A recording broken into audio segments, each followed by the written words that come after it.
ما تصاحبش شخص حيادي.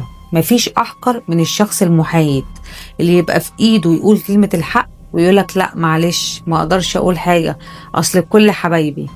الموقف الحيادي حاجة من أقذر الحاجات اللي بيعملها أي إنسان في تاريخ البشرية. الساكت عن الحق شيطان أخرس، وتلاقيه أول ما يتحط في موقف بين شخصين أو أمرين أيا كان يسكت وما يقولش كلمة حق بحجة إنه مش عاوز يخسر حد فيهم. انت منافق يا بابا. حيادي دي كلمة بس بتحاول تلطف شكلك بيها. الشخص اللي يشوفك بتتظلم عيني عينك ويكون قادر يقف مع الحق ويقولك لأ معلش اعفيني، ادام الحرب مش حربي يبقى انا اوت. ما تعاشرش الحيادي، هيغزلك في يوم، لانه اجبن من انه ياخد موقف.